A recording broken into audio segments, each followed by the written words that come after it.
Bueno, vamos a continuar con el tema de opioides. Nos habíamos quedado hasta el día lunes, lo que era el efecto de los opioides, ¿no? Los efectos farmacológicos que hemos encontrado con los opioides. Revisando ya por separado cada uno de ellos, vamos a tener en primer lugar a la morfina. La morfina, como ustedes saben, es el fármaco opioide prototipo que vamos a tener para comparar los otros opioides con los cuales tenemos, ¿no? O bien los opioides que están en proceso de salir al mercado. Entonces, la morfina es uno de los fármacos más usados dentro de este grupo de los opioides y fue el primer alcaloide que se obtuvo de la amapola y que ha servido para manejar el dolor desde hace mucho tiempo. Actualmente la morfina se puede utilizar vía oral, vía intravenosa, vía subcutánea, vía peridural o vía subaracnoidea. De todos los fármacos opioides que tenemos, la morfina es el fármaco menos lipofílico de todos los opioides. Es el que le cuesta más trabajo cruzar las barreras. ¿Por qué? Porque no tiene esta capacidad tan alta de la lipofilia. Una vez metabolizada la morfina, se va a dar origen a dos sustancias. Una tiene actividad todavía similar a la morfina y la otra no tiene actividad no tiene actividad similar a la morfina. Entonces, dentro de los metabolitos más importantes de la morfina, vamos a tener la morfina 3-glucurónido. Este metabolito, la morfina 3-glucurónido, es el más abundante, es el que se va a producir en mayor presencia, pero no tiene actividad analgésica como la tiene la morfina. Por el contrario, cuando se acumula la morfina 3-glucurónido puede provocar neuroexcitación. Es neurotóxico entonces, pero no produce efectos analgésicos.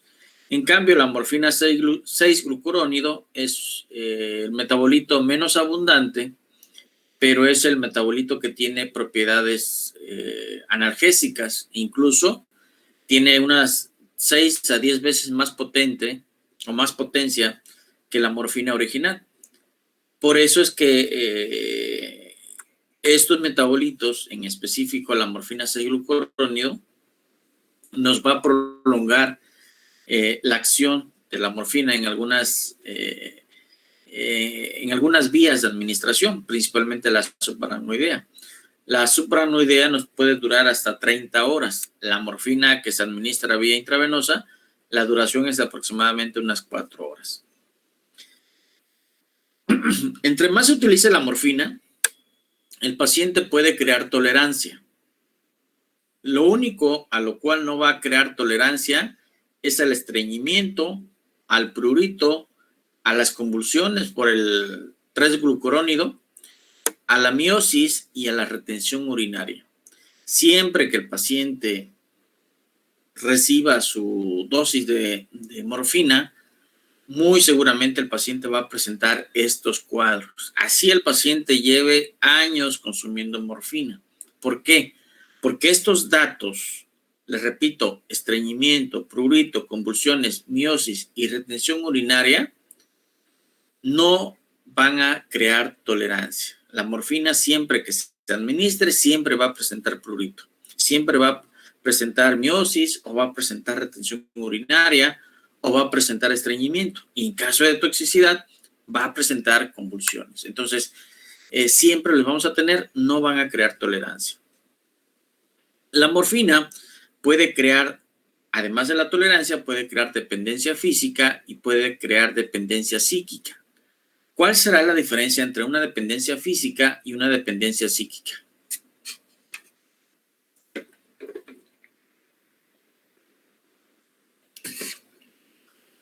¿Cuál creen ustedes que sea la diferencia?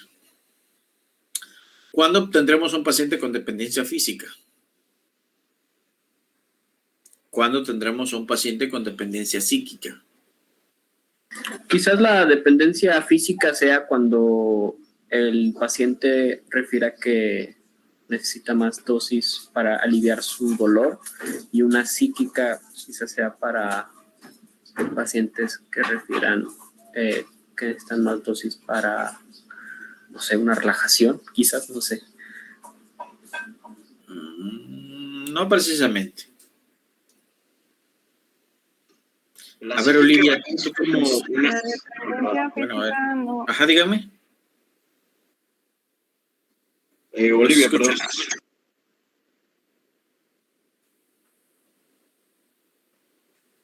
Quien guste, porque parece que Olivia no está.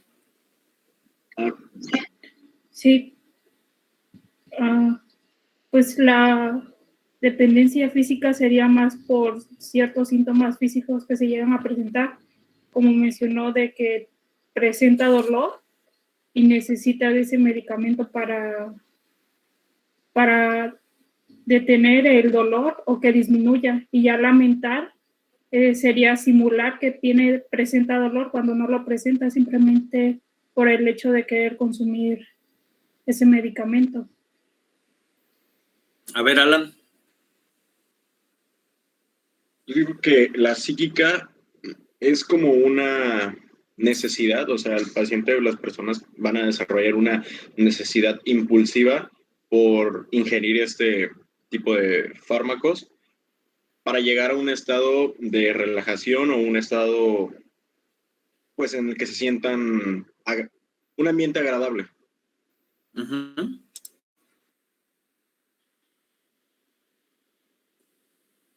¿Y la física? Y la física, como lo comentaron, van a ser como manifestaciones del cuerpo que lo van a llevar a la necesidad de consumir esto. O sea, van a ir relacionadas ambas, como una fase de adaptación, por así decirlo. Ok, primero, ¿qué es una dependencia?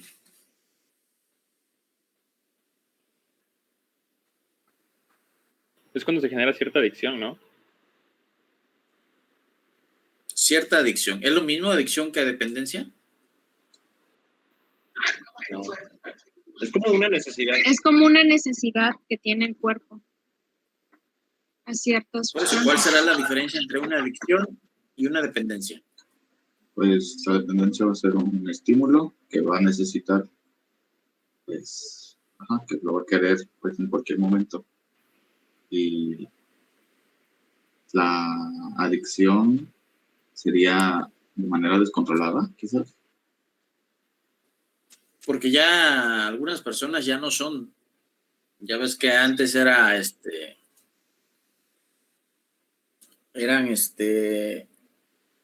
¿cómo se les decía a estos que consumían drogas?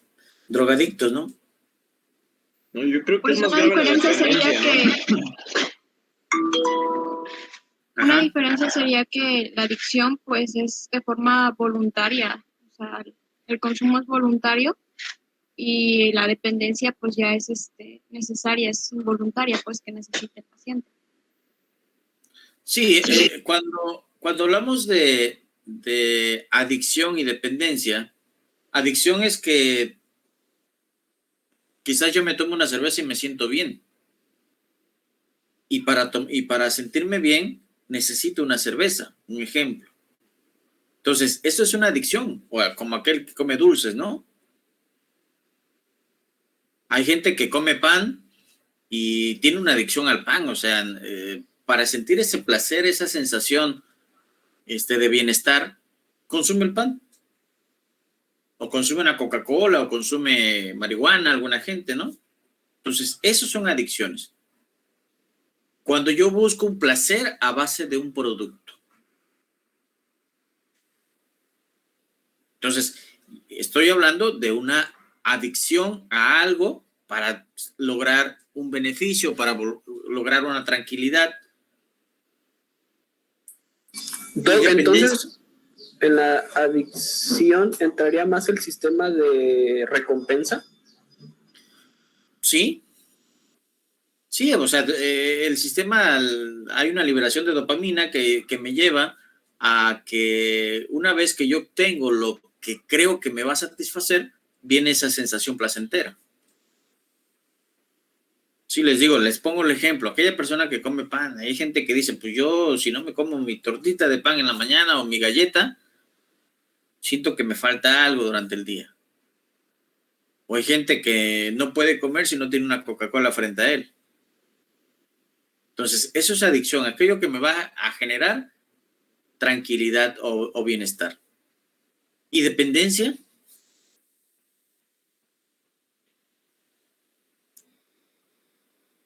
Aquello que yo necesito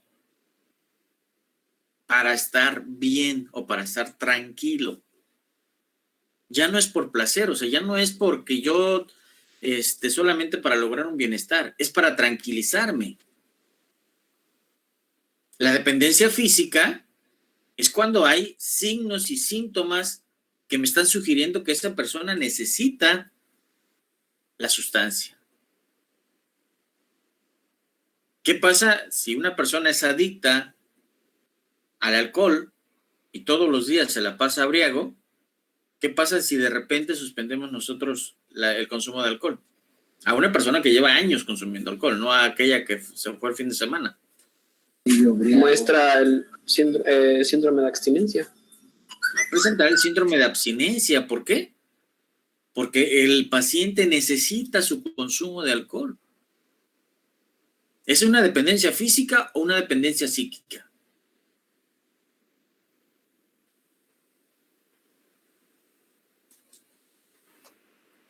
¿Cuál será? Una física, ¿no? Una física, ¿por qué? ¿Por qué una física?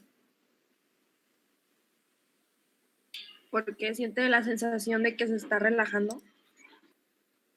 ¿Porque siente la sensación que se está relajando?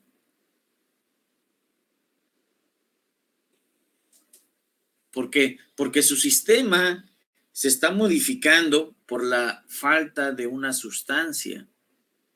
Él tiene temblor posiblemente, está sudoroso, posiblemente está taquicárdico, posiblemente está quejumbroso. ¿Por qué? Porque necesita forzosamente el consumo de una sustancia que puede ser el alcohol, que puede ser el cigarrillo, que puede ser la marihuana. ¿Y la psíquica cuál será entonces?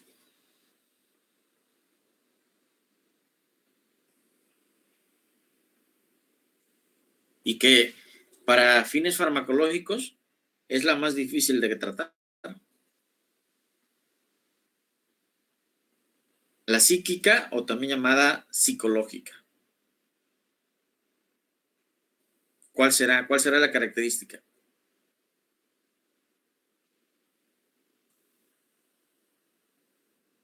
Porque eso es importante para cuando nosotros tengamos un paciente que está consumiendo opioides.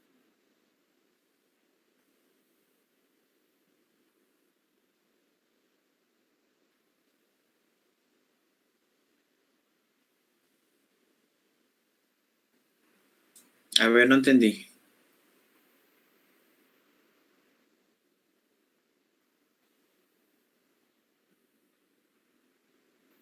Esa sigue siendo la física, ¿no?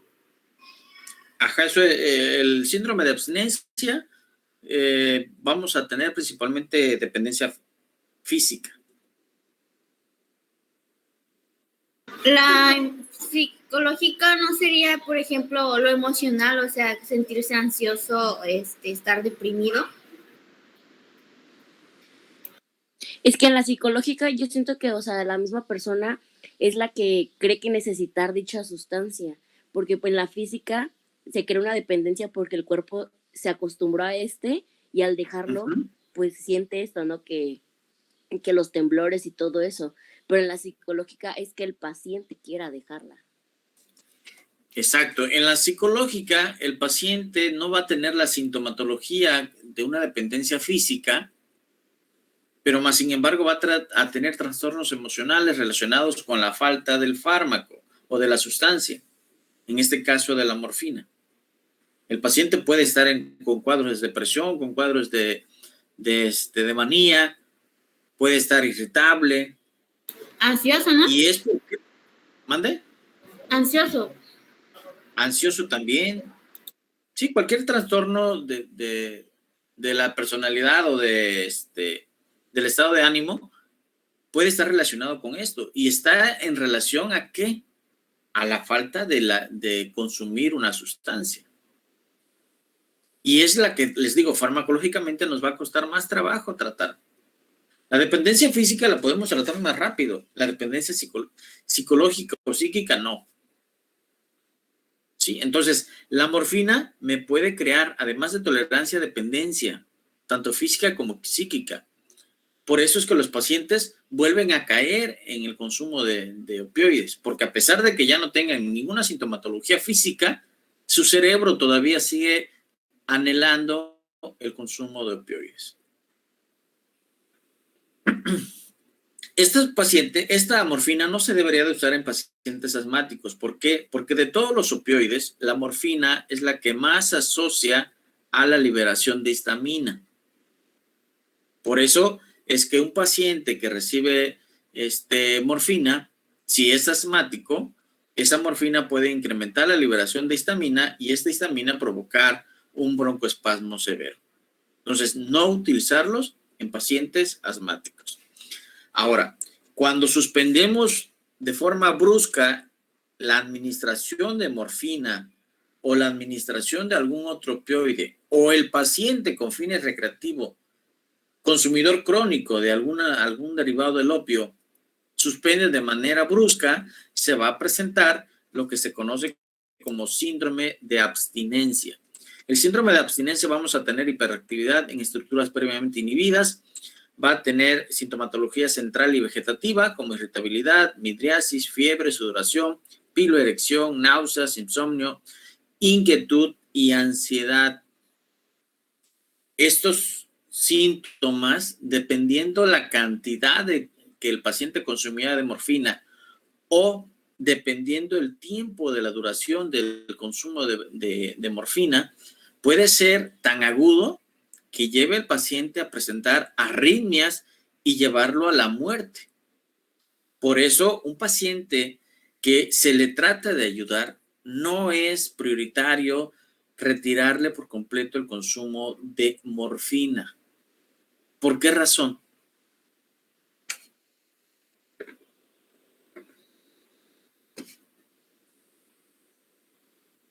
Para evitar el que caiga en síndrome de abstinencia, ¿no, doctor? El paciente va a estar en síndrome de abstinencia. De todos los opioides, quien va a presentar mayor síndrome o que va a llevar al paciente a presentar un síndrome de abstinencia más severo y que incluso lo puede llevar a la muerte, es la heroína. La heroína hasta ahorita es una de las dependencias o de las adicciones más difíciles de abandonar. Los pacientes consumidores crónicos de heroína muy difícilmente abandonan el hábito de la heroína. Tarde o temprano vuelven a recaer. ¿Por qué?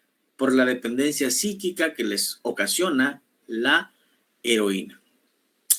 La morfina, bueno, la heroína una vez que se metaboliza se convierte a morfina. Entonces la morfina tiene las mismas características que la heroína.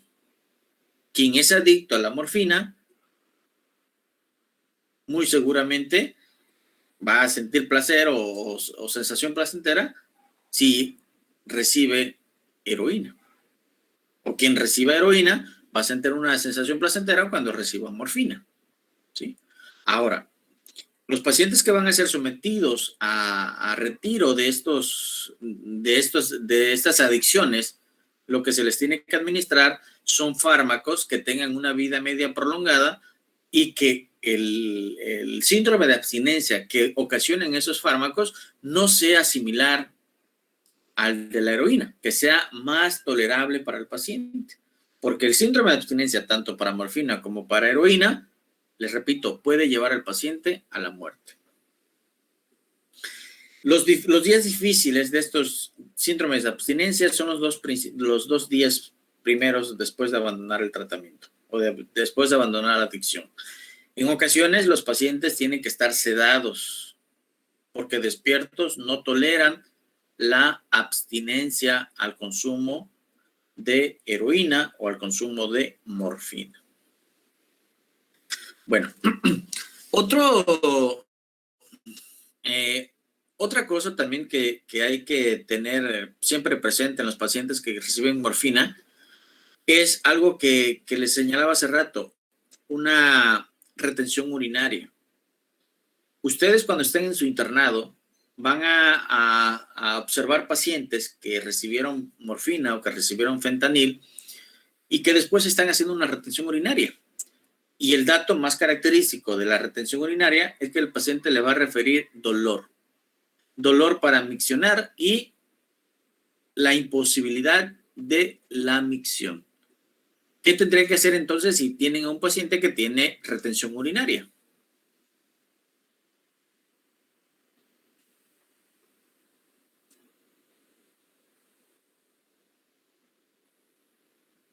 ¿Qué tendrían que hacer?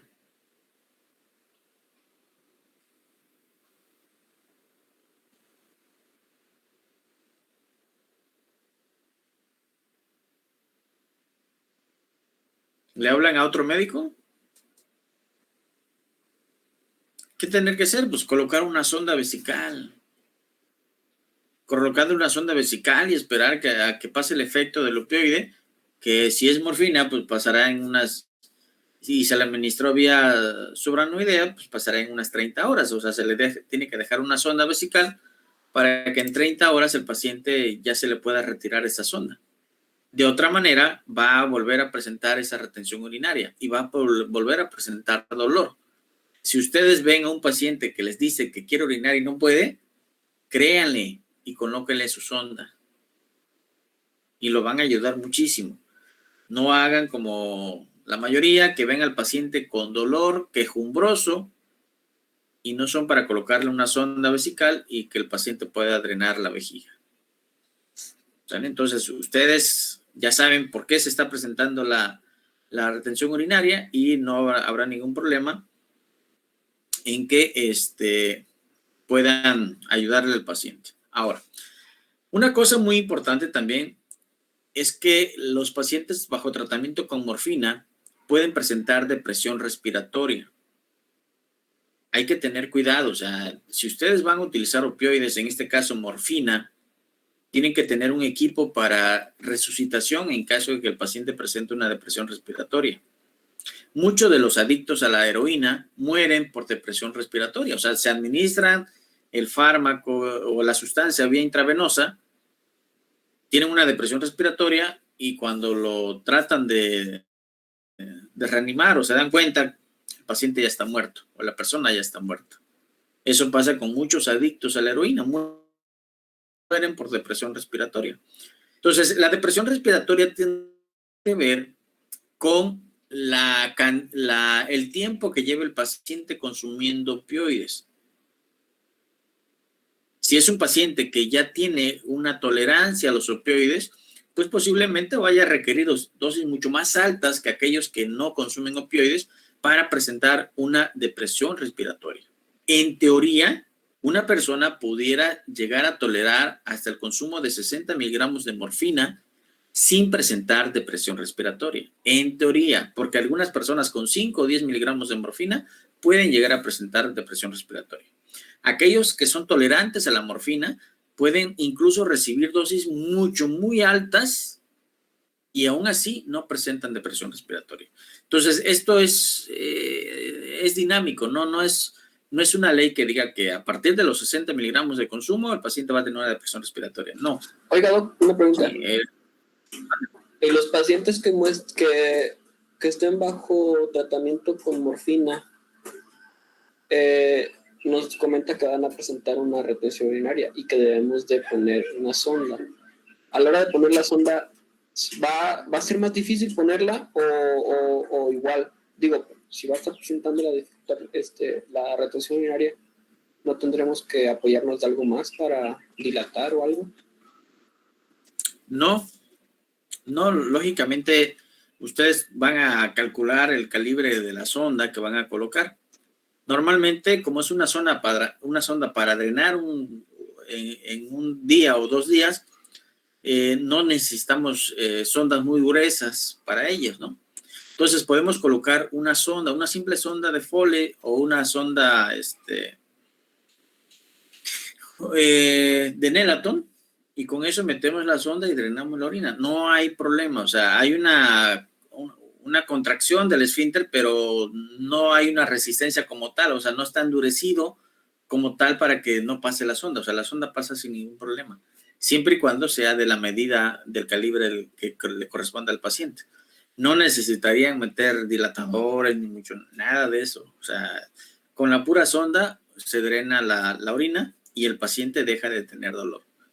Les digo esto porque muchas veces nos ha pasado que los pacientes en piso están llorando de dolor porque no pueden orinar. Se le coloca una sonda que no les cuesta mayor problema y el paciente mejora sin ningún problema, ¿sí?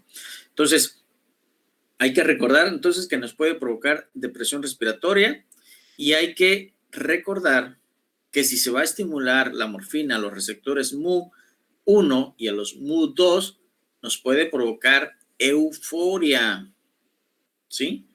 Los pacientes bajo morfina pueden estar en ocasiones eufóricos o pueden tener disforia. ¿Qué será la disforia?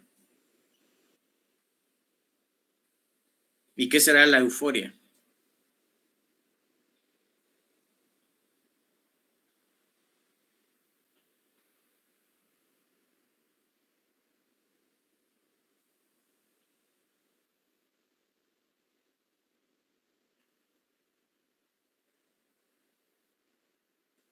Euforia es cuando el paciente está contento, está agradable, está feliz. La disforia es lo contrario, ¿sí? Cuando el paciente está apático, quejumbroso, molesto. Eso también nos los puede dar la morfina. Y otra cosa también, la morfina, cuando la utilizamos vía intravenosa, en ocasiones los pacientes nos van a referir que sienten una sensación placentera, una sensación de flotación, y que eso los vaya a llevar a tener menos ansiedad y menos estrés. Pero aguas, porque esa sensación placentera puede ocasionar que aquellas personas que no conocen esta situación lo ocupen para repetir esa sensación placentera que les provoca la morfina. Esa sensación de placer, de flotación, de que todo es bello, y los lleva a que posteriormente regresen al consumo de la morfina, y en menos tiempo de lo que imaginan, ya tienen una dependencia, ¿sale? Entonces, cuidado con caer en ese tipo de situaciones de adicción con la morfina. La heroína, que también viene en este grupo, lo vamos a analizar más adelante cuando veamos un apartado donde vamos a hablar exclusivamente de las drogas. Bueno, otro fármaco es la metadona. La metadona tiene una vida larga, una vida hasta de 50 horas. Tiene una buena potencia, buena eficacia, y se puede administrar por vía oral, por vía intravenosa, por vía subcutánea, por vía raquídea o incluso por vía rectal. Se metaboliza a través de los citocromos 1A2, 2D6, 3A4, y se utilizan aquellas personas bajo tratamiento para abandonar la adicción a heroína o algún otro opioide. ¿Por qué? Porque los receptores opioides van a seguir siendo estimulados por la metadona. Pero si me da una vida media de 50 horas, significa que la metadona no la tengo que estar administrando cada 12 horas o cada 24 horas. La puedo utilizar incluso cada semana si el paciente lo permite. Vamos a cambiar esa adicción del paciente a la heroína y que sea una adicción a la metadona. ¿Por qué? Porque el síndrome de abstinencia de la metadona va a ser mucho más tolerable para el paciente que el síndrome de abstinencia que pueda provocar la heroína. Por eso es que tratamos de cambiar esa adicción a metadona. Y además el paciente va a ser más fácil que abandone la metadona a que abandone la heroína. Pero aún así, hay el riesgo de que ese paciente posteriormente pueda volver a caer en la adicción de la heroína. Normalmente utilizamos de 5 a 10 miligramos cada 8 horas por 3 días durante el proceso más agudo de la adicción o del cambio de heroína a metadona, y posteriormente ya vamos prolongando la dosificación hasta tratar de retirarla por completo la metadona, ¿sí? Les digo, cuando está el proceso muy agudo, sí lo vamos a administrar con más tiempo, tratando de cubrir esa necesidad que tiene el paciente de la heroína. Una vez que ya logramos eso, vamos a ir prolongando los periodos hasta quitar por completo a la metadona. Bueno, el síndrome de abstinencia a la metadona se va a presentar más ligero, más tranquilo para el paciente, pero va a tener una duración más prolongada. Con la morfina, el síndrome de abstinencia puede desaparecer en 8 días. Con la metadona, el síndrome de abstinencia puede desaparecer en 2 semanas. Entonces, es algo que nos puede ayudar, sí nos puede ayudar y nos ayuda mucho. Entonces, hay que mantenerlo y hay que tratar de que el paciente pueda tener mejor una adicción a la metadona y no una adicción a la heroína. Bueno, la metadona, en caso de sobredosis, no sé, hablando de que el paciente consuma más de 50 miligramos en una sola administración, el paciente puede presentar también depresión respiratoria, y esta depresión respiratoria nos puede llevar a un paro cardíaco. ¿Por qué? Porque la metadona se asocia a arritmias cardíacas.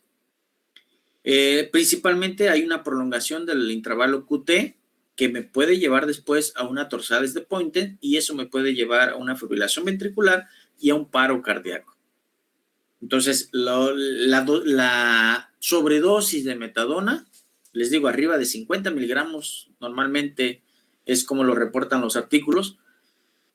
Una intoxicación aguda por metadona me puede llevar a una prolongación del QT y me puede llevar a un paro. Entonces, hay que vigilar. Si es que nos llega al servicio de urgencias un paciente intoxicado con metadona, lo primero que tenemos que hacer es tomarle un electrocardiograma y valorar cuánto mide su intervalo QT. Si este intervalo QT está prolongado, entonces me está hablando de que el paciente está teniendo esta prolongación del QT por el uso de la metadona, y hay que resolverlo de forma inmediata.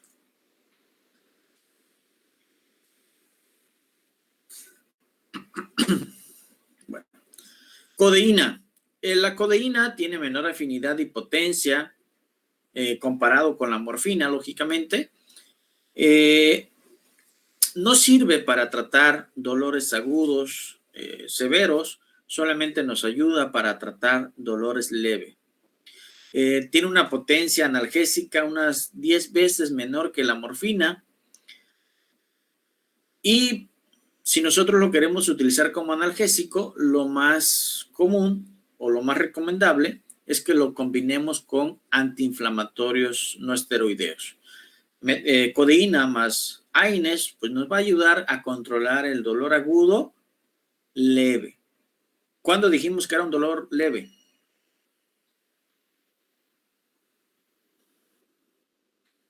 De acuerdo al grado de 4 a 7 y grave de 8 a 10, algo así. Severa, ¿no? Sí, severo. Un dolor severo de 8 a 10. Bueno, entonces nos va a ayudar para un EVA, un EVA de 3, de 1, 2 o 3, siempre que vaya acompañado por un AINE. Ahora, su eficacia como analgésico va a estar relacionada, va a estar condicionada, por así llamarlo, va a estar condicionada por la capacidad del paciente para metabolizar la codeína y convertirla en morfina, porque al final la codeína, una vez metabolizada, va a dar origen a morfina. Entonces, la capacidad que tenga el paciente para metabolizar la codeína y la convierta en morfina va a ser la mejora que va a tener en cuanto al dolor, ¿sí? Este fármaco La codeína no produce euforia y no produce adicción. Su principal uso va a ser como antitusígeno y antidiarreico y se utiliza principalmente vía oral. ¿Por qué? Porque la codeína inhibe el centro de la tos. Con eso me va a evitar que el paciente tenga esa sensación de toser. Entonces me va a servir para controlar la tos. Y además la codeína me va a llevar, como todos los opioides, a presentar estreñimiento. Entonces me va a servir para el tratamiento de la diarrea. Hay algunas sociedades, como salió a la luz hace algunos años, que jóvenes de secundaria en la Ciudad de México compraban productos antitusígenos que contenían codeína y hacían sus propias bebidas, sus propios preparados. No produce adicción, pero sí produce emborrachamiento, ¿sí? Y aunque no produce la euforia como los otros opioides, sí puede generar esa sensación cuando se combina con el alcohol, puede generar o puede agudizar esa euforia ocasionada por el alcohol.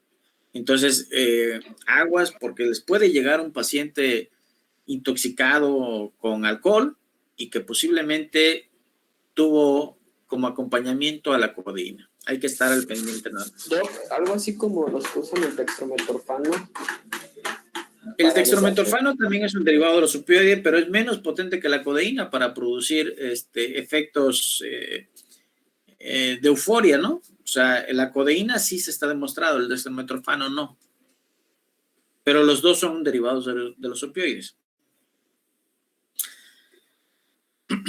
Bueno, a dosis bajas, normalmente de 15 a 20 miligramos, va a ser útil para suprimir la tos. En dosis más altas, una dosis de 60 miligramos va a suprimir de forma total la tos, pero me puede generar algunos datos tóxicos como relacionados con los opioides, que es muy raro que se vea, pero pues ahora sí depende de cada paciente. Como efectos adversos, puede producir sedación y puede producir náuseas. Siempre que nos llegue un paciente sedado, lo primero que tenemos que hacer es revisar pupilas. Si la pupila o si las pupilas están mióticas, casi seguro que puede ser un opioide el que está ocasionando la sedación. Si las pupilas no están mióticas, casi seguro que no es un opioide el que está provocando la sedación. Si es un opioide, luego vamos a ver cómo podemos revertir el efecto de los opioides. Tramadol. Actualmente el tramadol está volviendo a tomar una fuerza que hace muchos años había perdido. El tramadol es un fármaco bueno, es un opioide débil también.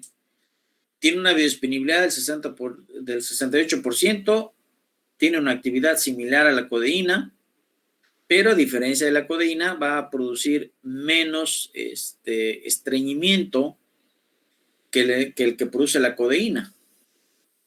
Tiene también una actividad similar a la morfina, pero a comparación de la morfina, produce menos depresión respiratoria. El tramadol me va a servir para tratar a pacientes que tienen dolor leve a moderado. Principalmente aquel dolor que está relacionado a una cirugía y que se conoce como dolor posoperatorio. El dolor posoperatorio va a ser muy bien controlado con tramadol. No me va a producir estreñimiento y muy pocas posibilidades de que me provoque depresión respiratoria. Este tramadol es metabolizado por el citocromo 2D6 y por el citocromo 3A4. Parte de sus efectos analgésicos se producen por inhibición de la captación de noradrenalina, ya que es un agonista alfa 2 y también actúa sobre la inhibición de la captación de serotonina. Este tramadol, si nosotros quisiéramos revertir su efecto con naloxona, no lo lograríamos de forma completa, ya que solamente una parte, una zona parcial o una dosis parcial del medicamento se vería afectada por la presencia del naloxona. Dentro de los efectos adversos que están relacionados con el tramadol es la náusea y el vómito. Pacientes que reciben tramadol muy seguramente van a tener náuseas y vómitos. Ese es son los efectos adversos más relacionados con el uso de tramadol. Además de la náusea y el vómito, puede haber mareos, boca seca, sedación, cefalea y crisis convulsivas. Ahora, si se presentara la náusea y el vómito ocasionada por el tramadol, el tratamiento antiemético que se debe de utilizar es ¿cuál? ¿Cuál creen ustedes?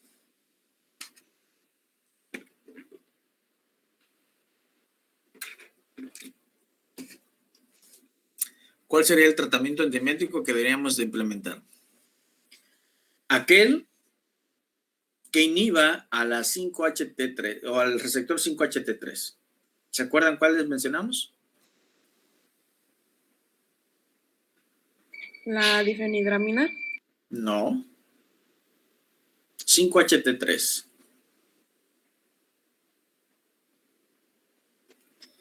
La náusea y el vómito es porque... Ahí no entraba la metoclopramida, ¿no? No.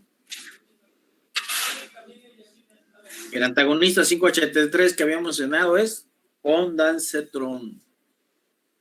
El ondansetron será entonces el tratamiento antiemético que se va a ocupar para revertir la náusea y el vómito ocasionado por el uso de tramadol. Ahora, como inhibe la absorción de serotonina, este fármaco puede disminuir el umbral convulsivo.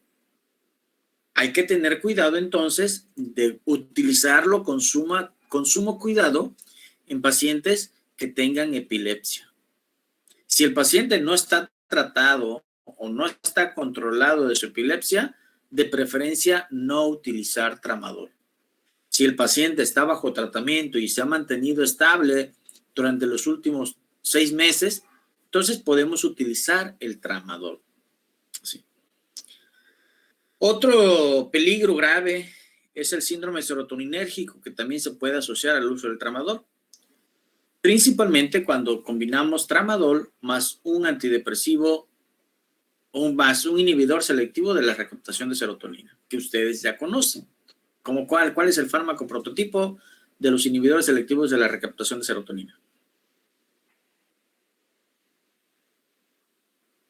Y que me puede llevar a un síndrome serotoninérgico. ¿Se acuerdan?